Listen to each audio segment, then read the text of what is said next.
Hello tout le monde, j'espère que vous allez bien. Alors, oui, vous allez dire mais qu'est-ce qu'elle fait ici?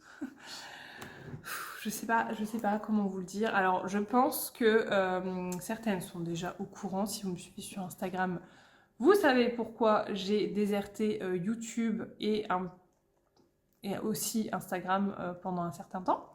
Alors, je vais pas y aller par quatre chemins, je vais pas vous faire un suspense de ouf. Je suis partie des réseaux pour un cas de force majeure, tout simplement parce que je suis tombée enceinte.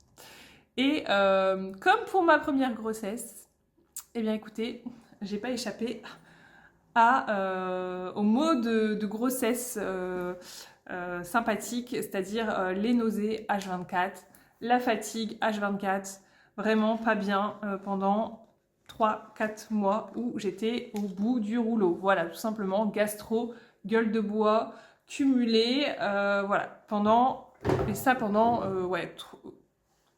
4 mois, 4 bons mois. En tout cas, jusqu'au début du quatrième, 4 et demi, on va dire. Voilà, donc là, ça va mieux, heureusement. Parce que comment vous dire que c'est épuisant, surtout, parce que première grossesse, j'étais malade quasiment tout le long, mais j'étais seule, donc j'étais seule, j'avais pas d'enfant avant, donc j'avais que moi à m'occuper. Si j'étais pas bien, je me mettais dans le lit et puis c'est tout, quoi, voilà. Tandis que là, Madame Romy, elle est là. Alors, il faut bien s'en occuper. Alors, j'ai quand même la chance qu'elle aille 2 fois par semaine à la crèche, 2 fois. Tous les 2 jours, elle va à la crèche, donc ça me fait quand même un petit peu de répit. Mais quand elle est là, voilà, j'ai pas le choix et j'ai pas l'envie non plus. J'ai pas envie de l'abandonner complet, donc j'essaye de faire tant bien que mal. Mais c'était compliqué, donc c'est-à-dire que j'étais sur le tapis, sur le canapé, en mode lock, en essayant de jouer. Je lui faisais à manger tant bien que mal. En plus, je lui faisais à manger, j'avais les nausées, mais c'était horrible, horrible. Je pouvais rien voir en peinture. Toutes les odeurs, ça me dégoûtait, les parfums, enfin bref, j'ai eu la totale. Au début, ça a été très compliqué, comme pour Romy, de toute façon. Donc là, à savoir, je vous ai même pas dit, je vais débuter mon 7e mois, donc je suis bien enceinte maintenant. Ça va mieux, sauf que, petit problème, alors bébé va super bien, mais petit problème pour moi, c'est que j'ai reçu mes dernières prises de sang. Et en fait, il s'avère que je fais de l'anémie, donc bon, l'anémie, c'est pas que c'est pas grave l'anémie, mais je veux dire, c'est commun quand tu es enceinte, parce que malheureusement, avec le bébé, il pompe énormément dans tes réserves, il a besoin, etc. Donc si déjà tu n'es pas très fourni de ce côté-là en fer, et tu peux être sûr que tu vas faire de l'anémie. Donc si vous voulez, moi au départ, on avait fait la première prise de sang où on avait vérifié un petit peu le fer. Dans les premiers mois, vous en faites une. J'avais déjà un taux qui était assez faible et donc la sage-femme m'avait prescrit du fer. Sauf que je lui ai dit directement, je lui ai dit, le fer, je sais très bien, à ma première grossesse, on m'en a donné et je le supportais pas du tout. J'avais des nausées, mal au ventre, enfin bref, ça n'allait pas. Et j'avais dit que ma première grossesse, je l'avais pas pris. Puis bon, ça a été comme ça au final. Sauf que là, j'ai fait un peu la même chose. Elle m'a donné sous forme de sirop parce qu'en plus, d'une, je le supporte pas. Et de deux, je ne sais pas prendre des gélules, des cachets, le moindre truc solide en cachet, je sais pas les prendre. Ou alors, voilà, si c'est une gélule que je peux l'ouvrir, voilà, je vais faire en sorte de l'ouvrir. Mais sinon, je peux pas. Donc là, elle s'est dit, oh mon Dieu, on va où avec celle-ci? Et donc, elle m'a prescrit du sirop en fer. Du fer en sirop, pardon. Et pareil, hein, je l'ai pris, mais ça m'a complètement flingué. Donc j'ai arrêté. Je me suis dit, c'est pas grave, ça va bien se passer. Sauf que là, j'ai refait une prise de sang aux 6 mois pour justement vérifier le fer. Et là, c'était la catastrophe puisque j'étais à moins de 5. Donc, moins de 5, c'est pas jojo. Donc d'une, je sentais que j'avais quand même cette fatigue qui était présente. Et de deux, plus ça avance et plus je suis essoufflée et j'ai du mal à reprendre mon souffle. Au moindre effort, je suis fatiguée, je me sens faible. Aujourd'hui, fort heureusement, ça va, mais il y a des jours où vraiment, hier encore, ma mère elle était là parce que je devais aller justement à la maternité, c'est hier que j'étais à la maternité. Et donc ma mère était là et au final pendant 1 heure et demie, voire 2 heures, j'avais des palpitations mais énormes, mon rythme cardiaque qui changeait constamment, c'était hyper fatigant. Et en plus de ça, ben, j'avais Romy qui était là, elle voulait pas, enfin bref, elle me faisait courir partout, c'était un peu compliqué. Même pour manger, j'arrivais pas à manger pour vous dire tellement, ben, tu fermes la bouche et en fait t'arrives pas à reprendre ton souffle. Donc quand je lui en ai parlé à la gynéco, elle m'a dit effectivement c'est un des signes de l'anémie. Et pareil, j'ai l'impression que des fois par moment j'ai mes jambes qui me lâchent un petit peu, donc je m'assois et ça repart, hein, mais j'ai l'impression que je vais tomber dans les pommes. Donc clairement elle m'a dit ça c'est dû à l'anémie. Donc elle m'a dit on va pas y aller par 4 chemins. Là de toute façon il va falloir booster un max. Donc je vais faire des perfusions de fer. Donc j'ai rendez-vous, aujourd'hui on est vendredi, j'ai rendez-vous lundi à 9 h pour faire ça. Ce sera en 2 fois, donc elle m'a expliqué qu'en gros il y en aurait une première donc lundi et après c'est soit 48 heures soit une semaine après, il faut faire la deuxième et 1 mois après je fais une nouvelle prise de sang pour savoir où on en est du taux, si ça a été fixé ou pas. À savoir que déjà c'est un peu, je dirais, héréditaire puisque ma maman a déjà eu ce problème de fer dans le passé, elle a dû faire une transfusion sanguine, enfin ouais, ça a été très loin, donc avec mes sœurs on a déjà une prédisposition à l'anémie, voilà. Donc là ça n'aide pas, la grossesse, hein, on le sait bien, ma sœur pareil elle doit faire des cures de fer, donc voilà, écoutez, ma foi, j'espère que ça va me redonner de l'énergie parce que vraiment c'est épuisant. Ceux qui sont passés par là, par l'anémie, vous savez ce que c'est. Mais ouais, là j'ai besoin d'un coup de boost et après grossesse, je prendrai une cure. J'avais acheté des gummies mais j'ose pas trop les prendre. Je lui en ai parlé à la sage-femme, elle n'était pas chaud. Donc je me suis dit je vais attendre après la grossesse, je prendrai ça. Cure de fer et de vitamine C pour fixer le fer justement.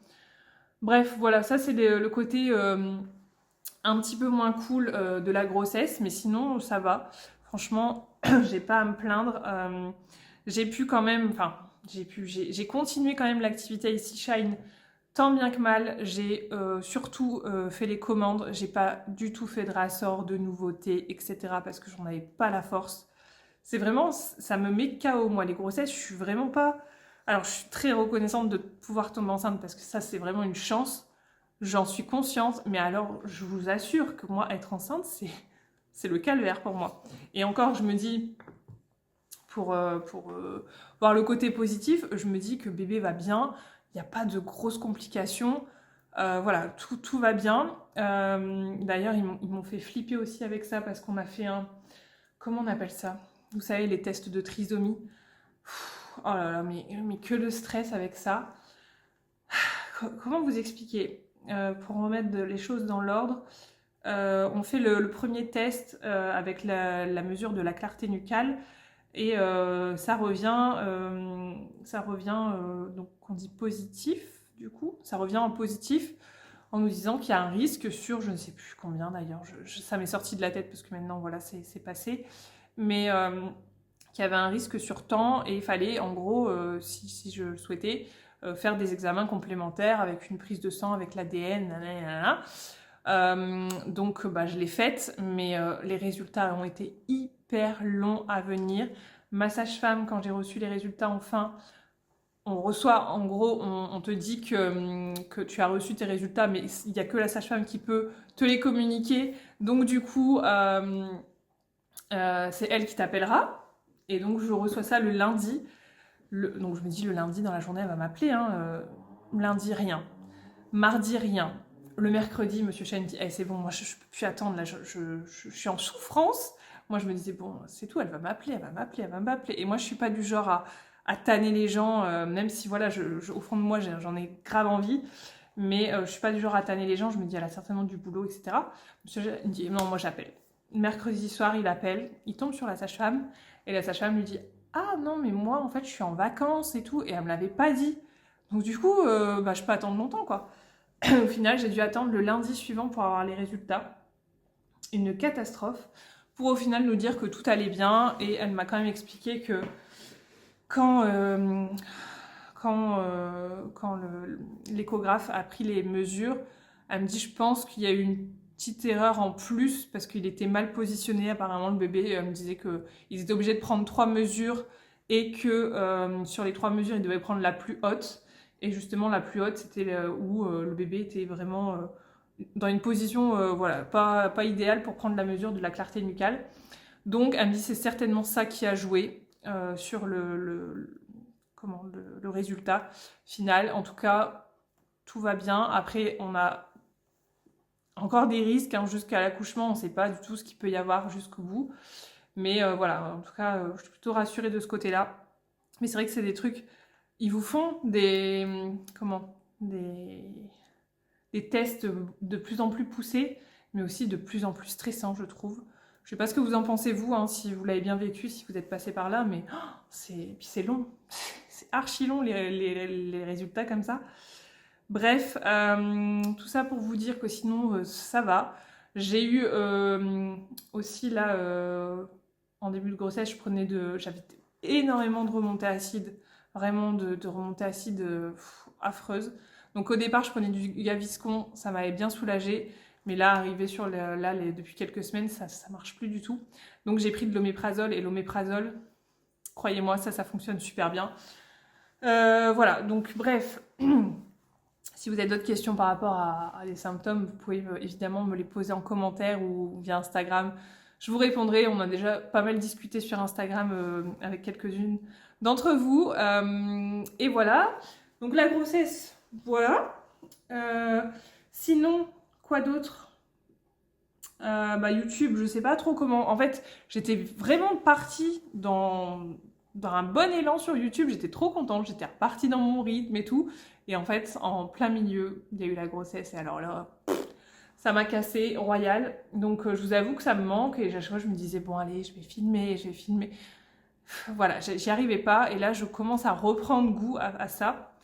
Donc, ma foi, ça, c'est une bonne chose. Par contre, je sais pas du tout à quel rythme je vais filmer. Ce que je vais filmer, j'en sais rien. Ça viendra comme ça viendra. Et voilà. Donc, j'espère que ça vous fera plaisir, mon petit retour. Vous attendez pas à avoir une vidéo par jour. Ça, c'est clair et net que ça n'arrivera pas. Par contre, même filmer tous les jours, je me dis des weekly vlogs.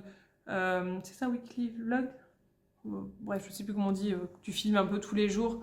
Je pense pas non plus, parce que franchement, les jours où je suis avec Romy, j'ai pas une minute à moi, j'ai l'impression, j'arrive pas à me poser pour me dire de filmer. En fait, dès que j'ai un peu de temps, je fais autre chose. Donc, à la limite, quand les jours où elle est à la crèche, ça va. Mais les autres jours, faut pas trop m'en demander. Je fais déjà ce que je peux. Et après, avec l'arrivée du bébé, bébé numéro 2, je pense que pareil, ça va être assez hard. Après, il y a l'école qui va arriver en janvier pour Romy. Normalement, la crèche pour bébé 2 en janvier également. Voilà, donc je sais pas, je pense qu'il va y avoir une période de transition entre là jusqu'au bout, jusqu'à l'accouchement. Je pense que je pourrais me faire des vidéos quand elle sera à la crèche. Donc 3 fois par semaine, je vais pouvoir filmer, voilà, filmer. Et après l'accouchement, je sais pas comment ça va se passer, donc je vous tiendrai au courant. Mais écoutez, pendant 3 mois, on va se faire kiffer et on verra la suite, hein, j'ai envie de vous dire. En tout cas, moi, ça me fait plaisir, c'est le principal. Si ça vous fait plaisir de me voir, et écoutez, bienvenue sur... j'allais dire bienvenue sur cette chaîne, mais non, vous êtes déjà sur cette chaîne. Bienvenue sur cette nouvelle vidéo, et je vous attends dans les commentaires. Et puis voilà, et puis je vais quand même vous montrer mon petit bidou, parce que bon, c'est bien beau d'en parler, mais regardez-moi ça, on dirait une bombe. Donc là, je commence le 7e mois, pour vous dire. J'ai l'impression vraiment d'être beaucoup plus grosse que pour Romy. Je vous avoue que j'ai pas de balance chez moi, donc je ne sais pas à combien de kilos j'en suis. Là, la dernière fois que je me suis pesée, il me semble que j'étais à 8 ou 9 kilos en plus, donc c'était au début du 6e mois, il me semble. Donc la prochaine étape, ce sera dans quelques semaines. Enfin, la prochaine pesée sera dans quelques semaines. Voilà, donc écoutez, on verra. Après, bon, c'est pas du tout un truc qui me... Je m'en fiche, je m'en fiche, franchement. Voilà. Écoutez, sur ce, je vous fais des bisous. Je vous dis à très bientôt. Et j'étais contente de vous voir.